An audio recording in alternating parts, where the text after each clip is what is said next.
Ganda ng subdivision. Lawak ko. Ano ba itong subdivision na ito? Century First, Gate 1. Oh, la. May dashpan. Lao, ganda ng bahay mga kalakbay, oh.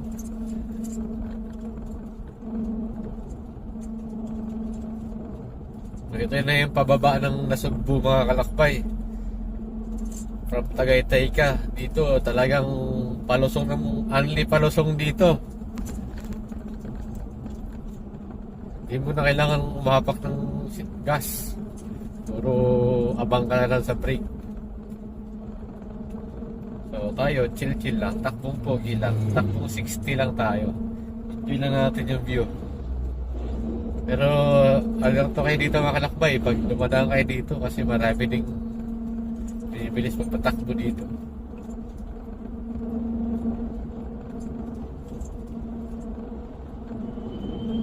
Yan o, nagsipol no, diba? Kaya alert lang sa pagmamadali. Hindi tayo takbong pogi lang tayo. Hindi tayo nagmamadali sa bawat paglalakbay natin.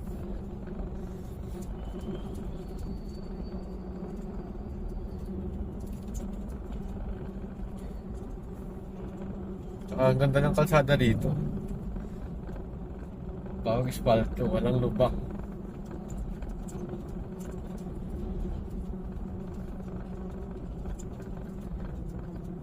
Dito, tubuhan naman dito, tsaka mais. Masarap mag-travel dito mga kalakbay kasi ganda ng mga view eh.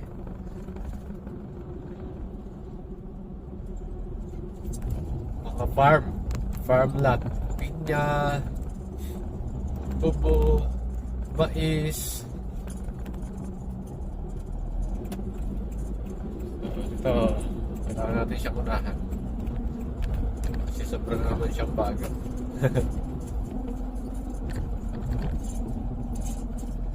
Reduce speed now. Reduce tayo, sumunod tayo.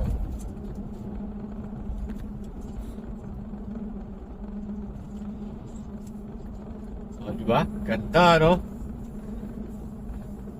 Ganda ng daan dito.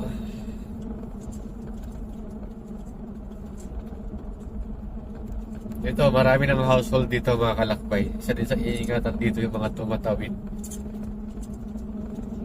Kaya, ano lang, control lang dapat sa speed. Makakarating din naman sa paroroonan.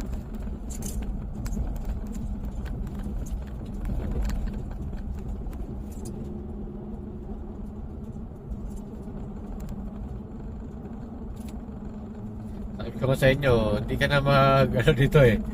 Hindi ka na magagas dito. Hanggang baba. Sa prino ka na nakaabang.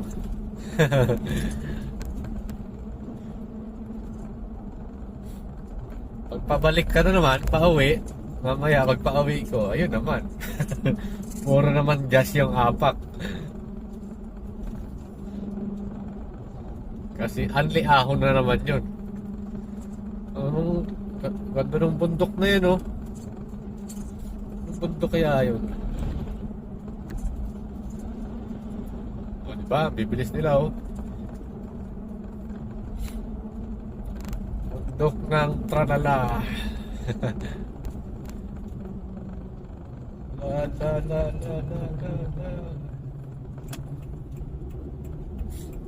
Puro bakal pa na may karga nito. Nahanap ito, baka bumagsak eh. Pati tanong tayo, puro kalawang eh. Yun pala yung natanaw kong bundok kaya dun sa Tagaytay, oh. Dito pala yun, ang taas niya na. Kasi parang level siya dun kanina mga kalakbay sa ano eh. Nung sa Tagaytay pa ako, parang naninag ko lang siya eh.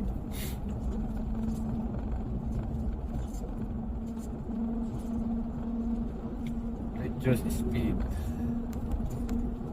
Ito puro ano naman to, mga mangga.